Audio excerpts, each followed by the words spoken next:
जय हिंद दोस्तों। तो आज हम बात करने वाले हैं पॉलिटी के भाग 3 के बारे में, 3 के बारे में। तो हमने पिछले 2 वीडियो में भाग 1 और 2 को कंप्लीट कर दिया है। अब हम भाग 3 में आ गए हैं। ठीक है, तो भाग 3 पे चर्चा करते हैं। भाग 3 में मूल अधिकार की चर्चा करेंगे मूल अधिकार पर। और भाग 3 12 अनुच्छेद से 35 अनुच्छेद तक विस्तृत है।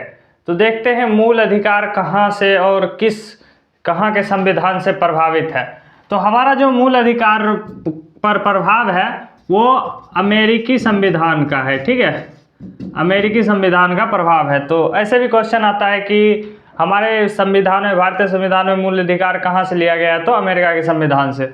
फिर हम देखते हैं कि हमारा जो मूल अधिकार है वो एब्सोल्यूट है, मतलब निरपेक्ष है या सापेक्ष है, मतलब समय के अनुसार ये बदलता रहता है। तो देखते हैं, जैसे देखिए, निरपेक्ष का मतलब होता है, निरपेक्ष जो होता है इसका मतलब होता है कि कोई किसी भी हालात में आपको ये मिलना ही है। ठीक है, निरपेक्ष का मतलब। और सापेक्ष का मतलब है कि कभी मिल भी सकता है और किसी दशा में नहीं भी मिल सकता है। जैसे हम देखते हैं कि ये मूल अधिकार के ही आर्टिकल 19 में हम देखते हैं, जैसे चारों ओर भ्रमण करने की स्वतंत्रता है। तो उसमें क्या है कि सापेक्ष है कि हम मिलिट्री क्षेत्र में नहीं घूम सकते, किसी के घर में नहीं घुस सकते, मतलब ऐसे ये सापेक्ष है कि ये यहाँ आपका मूल अधिकार समाप्त होगा। जैसे मिलिट्री क्षेत्र है उसमें हम नहीं जा सकते हैं। ठीक है, मगर वही निरपेक्ष होता तो हम मिलिट्री क्षेत्र में भी जा सकते हैं। ठीक है, तो ये भी है। और थोड़ा सा इस पर रेगुलेशन होता है। ठीक है, तो हमारा क्या है, अगर पूछ देगा क्वेश्चन में कि हमारा मूल अधिकार क्या है, सापेक्ष है या निरपेक्ष है, तो आप किस पे टिक कीजिएगा? सापेक्ष पे, निरपेक्ष नहीं है। निरपेक्ष है अमेरिका में, अमेरिका के संविधान में मूल अधिकार निरपेक्ष एब्सोल्यूट दिया गया है। फिर हम देखते हैं मूल अधिकार और कानूनी अधिकार में अंतर क्या है, दोनों के बीच क्या अंतर है। ठीक है, दोनों के बीच अंतर को देखते हैं। ठीक है, दोनों के बीच क्या अंतर है? देखिए, दोनों तो न्यायालय द्वारा क्या है, दोनों को न्यायालय द्वारा संरक्षण दिया गया है। ठीक है, न्यायालय द्वारा दोनों संरक्षित है। फिर इसमें क्या है कि मूल अधिकार में नॉर्मल विधि बना के संसद जो है वो नॉर्मल विधि बना के इसको बदल सकता है, कानूनी अधिकार को। ठीक है, और जो हमारा मूल अधिकार है, मौलिक अधिकार है, इसमें संशोधन करने के लिए संविधान संशोधन लाना पड़ेगा। और इसमें भी एक बात हम आगे देखेंगे कि संविधान के मूल ढांचा को ध्यान में रख के मूल अधिकार में संशोधन किया जा सकता है। ठीक है, तो ये सब है। और मूल अधिकार के, अगर हमारा मूल अधिकार हनन हो रहा है तो हम क्या कर सकते हैं, सीधे हम सुप्रीम कोर्ट जा सकते हैं। ठीक है, सर्वोच्च न्यायालय में, और वहां पे जाके वहां से रीट जारी करवा सकते हैं। हम आर्टिकल 32 में देखेंगे कि संवैधानिक उपचारों का अधिकार जो हमें मिलता है वो रीट 5 तरह के, जैसे कि बंदी, प्रत्यक्षीकरण, परमादेश, उत्प्रेषण, प्रतिषेध और एक अधिकार परीक्षा, ये 5 प्रकार की रीट होती है जो न्यायालय जारी करता है। ठीक है, मूल अधिकार के रक्षा के लिए। तो कानूनी अधिकार में ऐसा कोई रीट की व्यवस्था नहीं है। अगर कानूनी अधिकार का हनन हो रहा है तो आप पहले जनपद न्यायालय से शुरू करेंगे, फिर वो न्यायालय फैसला देंगे, फिर उससे संतुष्ट नहीं होंगे आप, तब आगे के न्यायालय में आप जाएंगे। ठीक है, फिर हम देखते हैं कि मौलिक अधिकार की विशेषता क्या है। ठीक है, देखिए, मौलिक अधिकार की विशेषता यह है कि मौलिक अधिकार अगर हमें नहीं दिया जाए तो हमारा व्यक्तित्व का विकास सही ढंग से नहीं हो पाएगा। ठीक है, हमारा क्या होगा, व्यक्तित्व का विकास नहीं होगा। भारतीय भूभाग पर जो शक्ति प्रयोग की सर्वोच्च संस्था है, जैसे संसद है या विधानमंडल है राज्य में, उनके खिलाफ मिल जाता है हमें मूल अधिकार। ठीक है, फिर हम देखते हैं कि ये लोकतंत्र के लिए एक महत्वपूर्ण लक्षण है, और जो कि ये बहुत ही इंपॉर्टेंट होता है लोकतंत्र में। ठीक है, मूल अधिकार, ये सब विशेषताएं हैं इसकी। फिर हम देखते हैं कि अब आते हैं हम आर्टिकल 12 पे। देखिए, जो हमारा मूल अधिकार है वो भाग 3 में है और अनुच्छेद 12 से 35 तक है। ठीक है, फिर देखिए 12 में क्या कहा गया है कि राज्य की परिभाषा दिया गया है। राज्य किसे कहा गया है? जो कि भारतीय भूभाग पे क्या है, शक्ति प्रयोग की सर्वोच्च संस्था है। जैसे भारत सरकार, सांसद, संसद या राज्य सरकार या राज्य में जो विधानमंडल होते हैं और विधान परिषद, स्थानीय सरकार जैसे पंचायत, नगर पालिका इत्यादि, ठीक है। और अन्य संस्था जैसे IIT, मतलब एम्स और एटसेट्रा, जैसे इसमें क्या करा जाएगा कि हमें कोई भेदभाव नहीं किया जाएगा यहाँ, ठीक है, धर्म जाति सब के आधार पे। ये पहले राज्य की परिभाषा दे दिया गया है, ठीक है, ये आगे पढ़ेंगे, ठीक है, आर्टिकल 15 में। फिर हम देखते हैं कि ये तो आर्टिकल 12 क्लियर हो गया हो कि राज्य की परिभाषा है, ठीक है। राज्य किसे हम कहेंगे, यहाँ बिहार, उड़ीसा, झारखंड ऐसा वाला राज्य की परिभाषा नहीं है। यहाँ राज्य माना गया है भारत सरकार को, संसद को, राज्य सरकार को, इन सबको क्या माना गया है, राज्य माना गया है, स्टेट माना गया है, ठीक है। इसके खिलाफ ही हमें मूल अधिकार मिलता है। फिर हम देखते हैं आर्टिकल 13। आर्टिकल 13 में विधि की चर्चा है, ठीक है। आर्टिकल 13 में विधि की चर्चा है। इसमें देखिए आर्टिकल 1 जो मतलब आर्टिकल 13 का सब क्लॉज 1 है, उसमें जो है कि आच्छादन का सिद्धांत, डॉक्ट्रिन ऑफ इक्लिप्स, मतलब ये आच्छादन का सिद्धांत क्या है कि आच्छादन का सिद्धांत मतलब जो पहले से ब्रिटिश कानून थे, हमारे संविधान बनने से पहले जो ब्रिटिश वाले कानून थे, उस पर क्या होगा कि हमारा नया कानून जो है उसको ढक लेगा। जैसे इक्लिप्स किसको कहते हैं कि जैसे मून इक्लिप्स होता है, मतलब चंद्र ग्रहण होता है, तो क्या होता है, चंद्रमा कुछ समय के लिए ढक जाता है, मगर वो फिर हटने पे उसके सामने से पृथ्वी हटने से, मतलब सूर्य हटने से क्या होता है, फिर चंद्रमा दिखने लगता है। तो डॉक्ट्रिन ऑफ इक्लिप्स का मतलब है कि अगर जो हम नया विधि बनाए हैं वो हटेगा तो ये दिखने लगेगा, मतलब पुराना वाला विधि दिखने लगेगा, ठीक है। डॉक्ट्रिन ऑफ इक्लिप्स यही है। फिर पृथक्करण का सिद्धांत, डॉक्ट्रिन ऑफ सेवरेबिलिटी, मतलब ये है कि मतलब जैसे कोई संसद जैसे कोई संविधान संशोधन लाती है, तो उसमें क्या है कि पूरे संविधान संशोधन गलत नहीं होगा, उसका कुछ पार्ट हो सकता है कि हमारे संविधान के मूल ढांचा के खिलाफ हो, तो उसको क्या करेगा, पृथक्करण के सिद्धांत से हमारा न्यायालय क्या करेगा, डॉक्ट्रिन ऑफ सेवरेबिलिटी से अलग कर देगा, मतलब उसी भाग को छोटा जो छोटा सा भाग होगा उसी को क्या करेगा, अलग करेगा, ठीक है, उसी को अलग करेगा, पूरा विधि को समाप्त नहीं करेगा। फिर देखिए विधि के व्यापक रूप, विधि के व्यापक रूप में जैसे देखिए अस्थाई विधि जो संसद बनाती है या विधानमंडल बनाते हैं वो अस्थाई विधि होती है। विधि, इन सबको विधि हम कहते हैं। जैसे अस्थाई विधि में अध्यादेश, आदेश और उपविधि इत्यादि हो गया। जैसे कार्यपालिका, अधिसूचना, विधान, जैसे कार्यपालिका जो औपचारिक प्रधान होते हैं देश में वो राष्ट्रपति होते हैं, और राज्य में कौन होते हैं, राज्यपाल होते हैं। तो ये लोग अपना विधि जैसे अध्यादेश, आदेश ये सब जारी करते हैं, ठीक है। फिर आर्टिकल 13 का 4 में दिया गया है कि 24वें संविधान संशोधन अधिनियम में ये जोड़ा गया। 13 का जो 4 है ना, वो 24वें संविधान संशोधन अधिनियम से 1971 में जोड़ा गया। इसमें कहा गया है कि जो संविधान में पहले से उल्लेखित विधि है, कौन कौन सा विधि, जैसे ये सब विधि है, संसद द्वारा बनाया गया विधि, अध्यादेश, आदेश, ये सब विधि अलग विधि है, और संविधान संशोधन विधि अलग है, मतलब दोनों को अलग कर दिया, ठीक है। बोला ये दोनों एक विधि नहीं है, एक जैसा विधि नहीं है, देखिए दोनों अलग अलग है।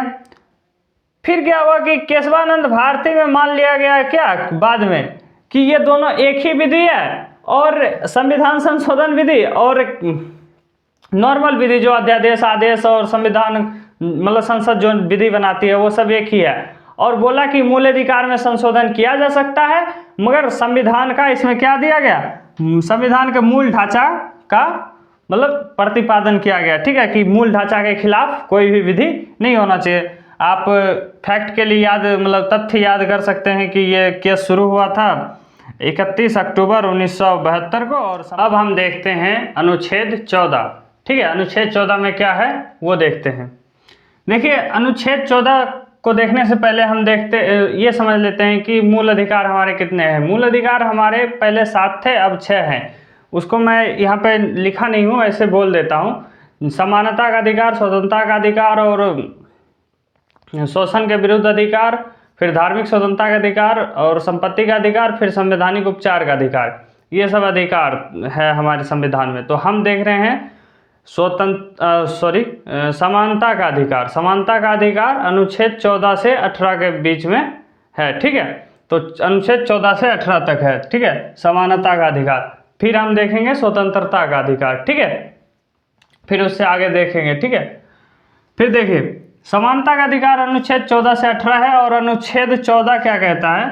अनुच्छेद 14 कहता है कि विधि के समक्ष समानता, ठीक है, मतलब कानून के सामने सभी कोई क्या है? समान है, कोई व्यक्ति वर्ग का क्यों ना हो वो सभी समान है। मगर इसकी एक खराबी है कि ये व्यक्ति की परिस्थिति की क्या करता है? उपेक्षा, मतलब अवॉइड करता है व्यक्ति की परिस्थितियों को। जैसे कोई गरीब व्यक्ति है भाई, उसको कुछ कानूनी सहायता तो मिलना चाहिए ना, मगर ये क्या कहता है कि सब बराबर, इक्वालिटी बिफोर लॉ, मतलब विधि के समक्ष सब समान है। तो फिर हमारे संविधान निर्माताओं ने क्या किया? इसी अनुच्छेद में दिया विधि का समान संरक्षण, मतलब इक्वल प्रोटेक्शन ऑफ लॉ, कि मतलब विधि का भी क्या, जो कमजोर वर्ग हैं उन्हें हम कुछ संरक्षण देंगे, ठीक है। उसी में इसको दोनों को कंपेयर कीजिए कि विधि के समक्ष समानता और विधि के समान संरक्षण में क्या अंतर है। देखिए इसमें सबके साथ, सभी के साथ समान व्यवहार होगा, यहाँ भेदभाव कुछ नहीं होगा, कोई भेदभाव, कोई आरक्षण नहीं दिया जाएगा इसके अनुसार, और सभी व्यक्तियों के लिए क्या होगा? समान विधि लागू होगा। और यह सकारात्मक नहीं है, क्योंकि ये व्यक्ति की परिस्थितियों की उपेक्षा कर रहा है, अवॉइड कर रहा है, तो ये सकारात्मक नहीं होगा। ये कोई सुविधा प्रदान नहीं कर रहा है एक्स्ट्रा वंचित वर्ग के लिए, तो ये भी सुविधा नहीं दे रहा है, ठीक है। अब देखिए इक्वल प्रोटेक्शन ऑफ लॉ, मतलब विधि के समान संरक्षण, मतलब ये क्या कह रहा है? परिस्थिति के अनुसार सबके साथ व्यवहार किया जाएगा, ठीक है, परिस्थिति के अनुसार। इसमें क्या हो सकता है? भेदभाव हो सकता है, विभिन्न समूह एवं व्यक्ति के लिए पृथक विधि, मतलब जो थोड़ा गरीब है उनके लिए थोड़ा अलग कानून बनाया जाएगा, उनके विकास के लिए, ये सब, ठीक है, तो उसके लिए अलग है। और यह क्या है? सकारात्मक पक्ष है, क्योंकि सरकार क्या कर रही है? जो वंचित वर्ग हैं उनकी हेल्प कर रही है इसके तहत, तो ये क्या है? सकारात्मक है। तो आई होप ये समझ गए होंगे दोनों में क्या अंतर है, विधि के समक्ष समानता और विधि का समान संरक्षण। अब देखिए, अब ये भी बात आती है कि हाँ भेदभाव तो कीजिएगा, मगर तार्किक कीजिएगा ना, कि अतार्किक कर दीजिएगा। तो वही देख लीजिए तार्किक और अतार्किक भेदभाव क्या होता है। जैसे तार्किक भेदभाव में क्या है कि नौकरी में वेतन, जैसे आप कोई हाई रैंक का ऑफिसर है और जो लो रैंक का ऑफिसर है, आप कहेगा भाई विधि के समक्ष समानता है, हमें भी दिया जाए वेतन बराबर। तो ऐसा कैसे होगा? वहां पे व्यक्ति की कुशलता मायने रखती है ना, तो इसलिए ये तार्किक भेदभाव है कि हाँ जो जिसके अंदर अधिक कुशलता है वो ज्यादा वेतन पाएगा। और अतार्किक क्या है? अतार्किक जैसे मंदिर में प्रवेश, तुम निम्न जाति हो, तुम उच्च जाति हो, तो ये क्या है? अतार्किक है। तो ये भेदभाव नहीं करा जाएगा, अतार्किक भेदभाव नहीं होगा, तार्किक भेदभाव होगा। इसमें देखिए एक और बात की राष्ट्रपति और राज्यपाल, इसमें क्या है कि राष्ट्रपति और राज्यपाल पर कोई भी जब वो पदासीन है, मतलब पद पर जब है राष्ट्रपति और राज्यपाल, तो उन पर कोई केस नहीं चलाया जाएगा, ठीक है। किसी तरह का कोई मतलब फौजदारी केस दो प्रकार के होते हैं, एक फौजदारी और एक दीवानी। दीवानी मतलब वो दीवानी नहीं जो आप लोग इस उम्र में सोचते हो, वो दीवानी नहीं। दीवानी मतलब वो आप पूंजी से रिलेटेड, फैमिली से रिलेटेड, ये सब दीवानी हो गया। और फौजदारी जैसे हत्या, मर्डर, हत्या के साथ लूटपाट, ये सब मतलब फौजदारी में आता है। तो फौजदारी में जो कानून हो, मतलब जो सजाएं होंगी या राष्ट्रपति को उसमें कोई इन्वॉल्वमेंट नहीं होगा। अगर राष्ट्रपति अपने पद पे रहते हुए किसी की हत्या कर देते हैं तो जब तक पद पर हैं तब तक उन पे कोई भी मतलब ना उनको अदालत बुलाया जा सकता है, ना उन पे कोई केस चालू किया जा सकता है। हालांकि ऐसा नहीं करते हैं, वो सब बहुत प्रतिष्ठित पद होते हैं, तो वो सब उनको क्या ज़रूरत है इन सब कामों को करने के लिए, और वो सब बहुत ज़्यादा पढ़े लिखे होते हैं। और एक दादाजी वाला, घर के दादाजी कोई काम गलत थोड़ी ना करते हैं, वो तो बैठ के देखते हैं। मतलब राष्ट्रपति का काम क्या है? सिग्नेचर करना। और एक फ्रेज भी है इंग्लिश में, किंग कैन नथिंग डू, मतलब किंग कैन नथिंग रॉन्ग, मतलब जो किंग होता है वो कभी गलती करता ही नहीं है, क्योंकि किंग तो कुछ करता ही नहीं है, तो उससे गलती क्या होगा, ठीक है।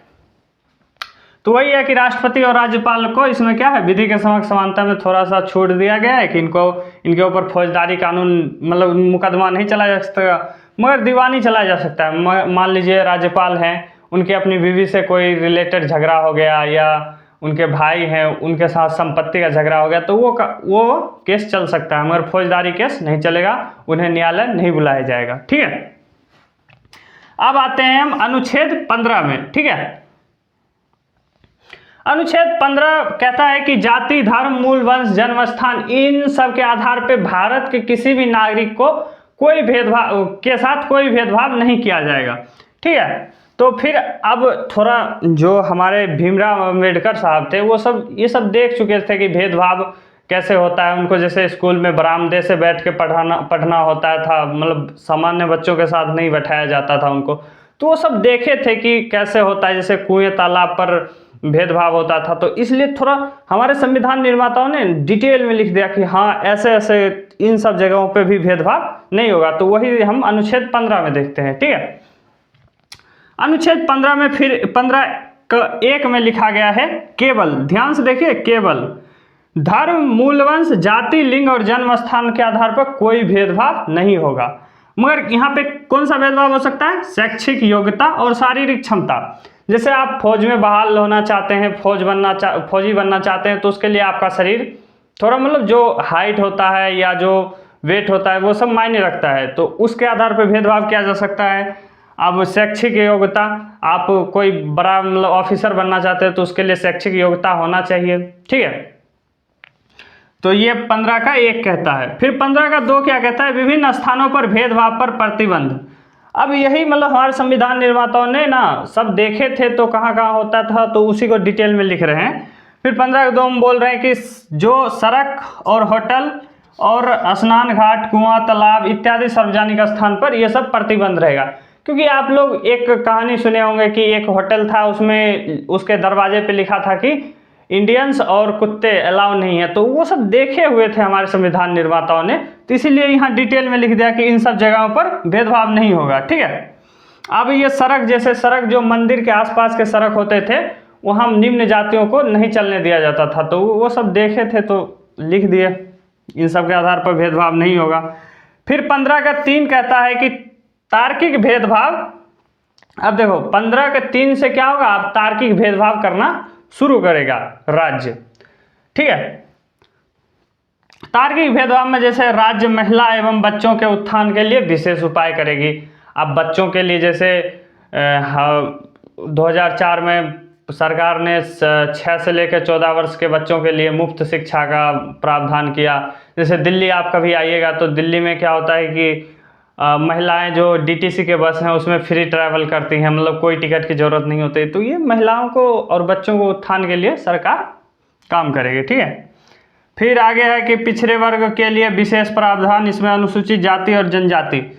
अनुसूचित जाति, देखिए अनुसूचित जनजाति जो था उसको तो आरक्षण 7.5% वो 1935 के भारत शासन अधिनियम में ही मिल गया था, मगर 1995 में अनुसूचित जाति को भी आरक्षण मिला 15%। ठीक है, और फिर 1995 में मिला, तो फिर ये जो था ये अपना पिछड़ा वर्ग के मतलब पिछड़ा वर्ग लिख तो दिया संविधान निर्माताओं ने, मगर डिटेल में नहीं लिखा कि पिछड़ा वर्ग है कौन।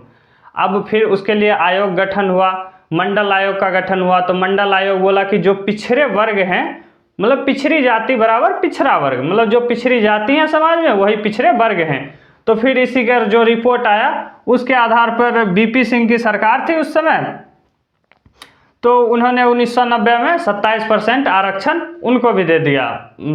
क्या कहते हैं, पिछड़े वर्ग को। ठीक है, फिर देखिए 15 का 5, इसमें कह रहा है शैक्षणिक संस्थानों में आरक्षण और सेवाओं में आरक्षण। मतलब जो शैक्षणिक संस्थान है उनमें भी आरक्षण दिया जाए। जैसे बड़े बड़े यूनिवर्सिटी में वहाँ क्या होता है कि बच्चे एडमिशन लेना चाहते हैं और नहीं मिल पाता है। मतलब थोड़ा देखिए, आप देखिए कोई दिल्ली में पढ़ रहा है और कोई छत्तीसगढ़ के सुदूर इलाके में पढ़ रहा है, मतलब जंगलों में, तो उनकी दोनों की जब कंपटीशन होगा तो वो दोनों कैसे एक कॉलेज में एडमिशन ले पाएंगे? मतलब दोनों में होगा तो भाई दिल्ली वाला अब यहाँ पे बढ़िया से पढ़ लिख रहा है, उसका वो अच्छे परिवार से है, तो इस सब के आधार पे क्या हुआ कि जो छत्तीसगढ़ से या जो मतलब ग्रामीण बच्चे आएंगे, उन्हें के लिए जो ग्रामीण बच्चे मतलब इस तरह के जैसे पिछड़े वर्ग के आएंगे या अनुसूचित जाति जनजाति के बच्चे आएंगे, उनको जो शैक्षणिक संस्थान होगा और सेवा में क्या दिया जाएगा, आरक्षण दिया जाएगा। वही 93 संविधान संशोधन 2006 में दिया गया था। फिर 15 का 6 भी जोड़ दिया गया। फिर बोले जो हमारी बीजेपी सरकार आई फिर 2019 में, वो बोले कि अब देखो पिछड़ा वर्ग तो मिल गया मगर कुछ उच्च जातियों में भी कुछ मतलब इकोनॉमिक रूप से मतलब आर्थिक रूप से पिछड़े थे, तो EWS मतलब इकोनॉमिक बैकवर्ड क्लास, ठीक है, तो उनके लिए भी क्या किया गया, थोड़ा आरक्षण का व्यवस्था किया गया। शिक्षण संस्थान और सेवा में उनको 10% मतलब कहा गया कि 10% से ज़्यादा मतलब 10% आरक्षण उन्हें दिया जाएगा, ठीक है। तो आई होप आप 15 तक अनुच्छेद 16, ठीक है। देखिए अनुच्छेद 16 में क्या है, लोक नियोजन में समानता, मतलब सरकारी जो सेवाएं होती हैं उनमें क्या होगा, समान व्यवहार सबके साथ किया जाएगा। तो वही अब देखते हैं। फिर इसको डिटेल में लिखा गया है, 16 के 1 जोड़ा गया। इसमें लिखा गया नियुक्ति एवं रोजगार में अवसर की समानता। नियुक्ति और रोजगार में सबके लिए अवसर की समानता, कोई भी IAS का फॉर्म भर सकता है, कोई भी PCS का फॉर्म भर सकता है, कोई भी ग्रुप D का फॉर्म भर सकता है, कुछ भी मतलब सब भी भर सकते हैं। तो क्या है, नियुक्ति और रोजगार में सभी के लिए समानता का अवसर, ठीक है। ये 16 का 1 कहा है। 16 के 2 में कहा है कि केवल धर्म, केवल देखिए केवल कहा गया है, केवल धर्म, जाति, मूलवंश, लिंग, उद्भव मतलब जहाँ जन्म हुआ, जन्म स्थान, निवास जहाँ रह रहे हैं, उसमें कोई भेदभाव नहीं होगा। इन सब आधारों पर नियोजन, लोक नियोजन में कोई भेदभाव नहीं होगा। मगर यहाँ पे क्या लिखा है, केवल मतलब यानी शारीरिक और शारीरिक मतलब जो मजबूती है और मानसिक जो कुशलता है उन सब के आधार पर भेदभाव हो सकता है। मतलब शैक्षिक कुशलता और शारीरिक क्षमता के आधार पर भेदभाव हो सकता है, ठीक है। केवल इस पे धर्म, जाति, लिंग, जन्म स्थान इन सब पे नहीं होगा। फिर 16 का 3 कहता है निवास के आधार पर भेदभाव पर को प्रतिबंधित, मतलब जैसे राज्य का स्टेट PCS का एग्जाम आता है या कोई भी एग्जाम आता है तो उसमें राज्य अपने राज्य के व्यक्तियों के लिए सीट आरक्षित ना कर सके, ये भी ध्यान रखा गया है कि मतलब क्या, निवास स्थान पर के आधार पर कोई प्रतिबंध नहीं होगा निवास स्थान के। मगर इसमें एक और चीज जोड़ दिया गया है कि लेकिन अगर संसद इस पर विधि बनाकर, इस पर कोई विधि बनाए तो भेदभाव हो सकता है। मगर संसद ने आज तक इस पर कोई विधि नहीं बनाया है कि किसी राज्य के, विशेष राज्य के सेवा में कोई विशेष राज्य के व्यक्ति को ही नियुक्ति की जाएगी, ऐसा कुछ नहीं है, अभी संसद नहीं बनाई है। इसमें विधानमंडल बना भी नहीं सकती, क्योंकि विधानमंडल को बनाने का मौका मिलता तो जो विकसित राज्य हैं वो सोचते कि हमारे यहाँ दूसरे राज्य के नागरिक ना सेवा में आ सके तो वो क्या करते, प्रतिबंधित कर देते। मगर यहाँ संसद को शक्ति दिया गया है तो संसद अगर बनाएगी भी तो पूरे संघ पे लागू होगी। तो यही बात है। और फिर आगे देखते हैं 16(4) में नियुक्ति एवं रोजगार में पिछड़े वर्गों का आरक्षण। अब देखिए यहाँ पे एक बात ध्यान देने लायक है, हमारा जो अनुच्छेद 14 था, अनुच्छेद 14 जो था उसमें क्या था, एक तो था विधि के समक्ष समानता और विधि के समान संरक्षण। तो ये 3 क्या बता रहा है कि विधि के समक्ष सब समान है, ठीक है। ये ऐसे 15 में भी ऐसा लागू हुआ था। और ये क्या आ जाएगा फिर 4 और 5 की विधि के समान संरक्षण, मतलब यहाँ कुछ छूट दिया गया है, तो यानी संरक्षण, तो यानी जो समानता का अधिकार है उसमें मेन जो है वो 14 है। और 14 का ही मतलब एक तरह से सोचिए डिटेल में लिखा गया है ये सब अनुच्छेद में, क्योंकि देखिए ये क्या कह रहा है, ये सब समानता की बातें कर रहा है, फिर यहाँ से क्या हो जाता है, भेदभाव की बातें शुरू हो जाती है। तो हमने कंपेयर किया था कि विधि के समान संरक्षण जो बताया गया था उसमें क्या था, भेदभाव हो सकता है, तो ये पार्ट हमारा उससे मैच करता है। तो फिर देखिए नियुक्ति एवं रोजगार में पिछड़े वर्गों का आरक्षण, और आरक्षण होगा मगर कुछ शर्तें दे दिया कि इन शर्तों के आधार पर आरक्षण होगा। अगर वह वर्ग का व्यक्ति जो है वो सामाजिक रूप से पिछड़ा हो, ठीक है, वो सरकार जो उस वर्ग के जो व्यक्ति हैं उन व्यक्ति समूह के प्रतिनिधित्व सरकारी सेवाओं में कम हो, मतलब उतना पर्याप्त प्रतिनिधित्व ना हो, अपर्याप्त प्रतिनिधित्व होने पर ऐसा किया जा सकता है। फिर कहता है शैक्षणिक रूप से पिछड़ा, फिर शिक्षा के रूप में भी पिछड़ा जो है वर्ग उसको आरक्षण दिया जा सकता है। फिर कह रहा है कि धार्मिक संस्थाओं के नियोजन में मतलब छूट है। जैसे कोई मुस्लिम मस्जिद है तो उसमें अगर कोई मैनेजमेंट का काम है या कुछ भी, कोई जो उसमें दान होता है उन सब के देखभाल के लिए मुस्लिम मतलब अपने ही धर्मावलंबियों को मतलब जोड़ सकता है, मतलब अपने ही जो धर्म के लोग होंगे उनको ही सेवा में मतलब नौकरी मतलब सेवा में रखेंगे, और जैसे हिंदू मंदिर है तो हिंदू ही सेवा में रहेंगे, ऐसा कर सकते हैं। मतलब धर्म के मामले में ऐसा छूट है, ठीक है। तो वही कहा गया है कि धार्मिक संस्थाओं के नियोजन में छूट है कि कोई अपना धर्म अपने ही धर्म के व्यक्तियों को ही ले सकता है।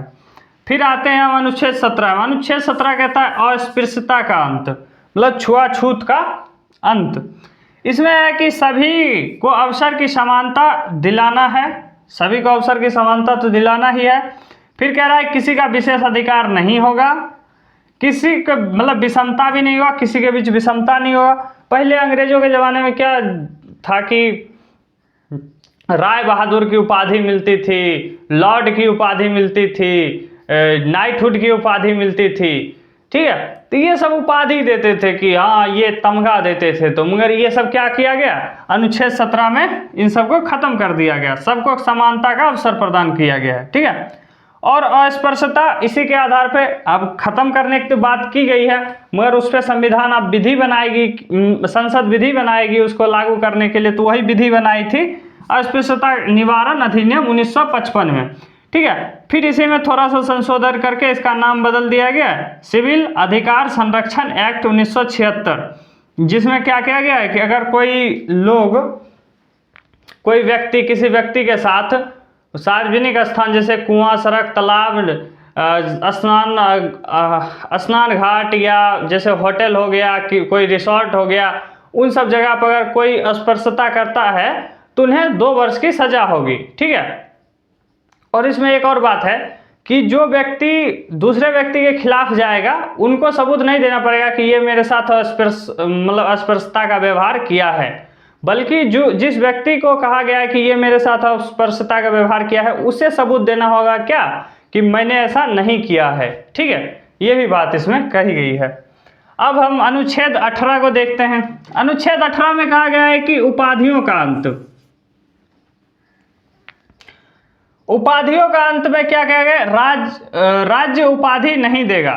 जैसे राज्य जैसे उपाधि नहीं देगा, राय बहादुर की उपाधि नहीं देगा, लॉर्ड की उपाधि नहीं देगा, नाइटहुड की, ऐसे जो भी उपाधि होगा, जैसे जमींदार हो गया, क्या कहते हैं,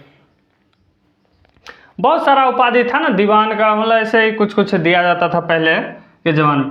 मगर इसमें कहा गया कि अकादमिक और सैन्य उपाधि दिया जा सकता है, कर्नल, ब्रिगेडियर, ये सब उपाधि रख सकते हैं, ठीक है। और अकादमी में जैसे हम डॉक्टरेट हो गए, ग्रेजुएट हो गए, ये सब उपाधि सरकार दे सकती है, मगर ऐसे कोई उपाधि नहीं देगी, चमचागिरी पे उपाधि नहीं देगी कोई। फिर देखिए विदेश से उपाधि पर प्रतिबंध। जैसे विदेशी कोई चाहेगा कि मैं इसको उपाधि दे के मतलब कुछ भेंट करके, जैसे इसमें लिखा भी गया है उपहार और भेंट दे के क्या करेगा, हमारे जो भी व्यक्ति होंगे यहाँ के उनको लुभावना दे के कुछ गलत कर सकता है। तो इसलिए क्या किया गया कि इन सब पे प्रतिबंध रहेगा, और अगर लेना है तो राष्ट्रपति को पहले इन्फॉर्म करना पड़ेगा, फिर राष्ट्रपति अगर सही समझेंगे तो आपको आदेश देंगे, आप विदेशी उपाधि भी रख सकते हैं, ठीक है। मगर राष्ट्रपति का सहमत मतलब राष्ट्रपति से पहले अनुमति लेनी पड़ेगी, ठीक है। और इसी में जो हमारा जैसे भारत रत्न, पद्म भूषण, पद्म विभूषण, ये सब भी उपाधि तो है एक तरह से। तो इसमें भी सवाल उठने लगे, आलोचक कहने लगे कि भाई ये उपाधि क्यों रहने देंगे, जब समानता मतलब उपाधि का अंत है तो इसको भी अंत करो। मगर ये क्या है कि कोई कुशल काम कर रहा है, कोई अपने क्षेत्र में कुशलता दिखा रहा है, उद्यमता दिखा रहा है, तो इस आधार पर दिया जा रहा है ना। तो इसमें फिर जनता पार्टी की सरकार आई जब 1977 में, तो बंद कर दिया गया, बोला हम अब पद्म विभूषण सरकार नहीं बांटेगी या भारत रत्न ये सब नहीं बांटेगी। फिर क्या हुआ, जनता पार्टी की सरकार गई तो फिर इंदिरा गांधी की सरकार आई, फिर 1980 में पुनः चालू कर दिया गया। फिर चालू जो किया गया उस पर एक जो देखिए बालाजी राघवन थे वो चले गए कि भाई क्यों फिर से चालू किया, बंद हो गया। तो फिर 1994 में ये गए थे तो न्यायालय ने बोला कि ये सही है भाई, इसमें कुशलता को मतलब दिखाया जा रहा है कि जैसे आप भी कोई अच्छा काम कीजिए अपने फील्ड में तो आपको भी पद्म भूषण पद्मश्री इन सब से नवाजा जाएगा। तो इसमें सबको तो समान ही अवसर है ना, कि क्योंकि जो भी अच्छा काम करेगा उनको मिलेगा। और इसमें एक बात और कहा गया है कि जो ये सब उपाधि रखेगा वो ना ही अपने घर के आगे जो बोर्ड होता है उसमें टांगेगा कि पद्म विभूषित ये फलाना, ऐसा कुछ नहीं लिखेगा, और ना ही अपने नाम के साथ लगाएगा। ये मतलब एक अवार्ड दिया जाएगा, बस रख लिया जाएगा, और कहीं भी इसका नाम के साथ शुरू में उपयोग नहीं किया जाएगा। जैसे डॉक्टर अमृतपाल या रामपाल, श्यामपाल, कुछ भी हो ऐसे लगाते हैं ना, तो वो रख सकते हैं, मगर ये पद्म विभूषित अमुक व्यक्ति ऐसा नहीं लगा सकते। ठीक है, तो आई होप यहाँ तक समझ गए होंगे। फिर हम जो स्वतंत्रता की बात हैं वो सब जो 18 से आगे है 19 से 35 तक अगले वीडियो में डिस्कस करेंगे। ठीक है, तब तक के लिए धन्यवाद, नमस्ते, जय हिंद।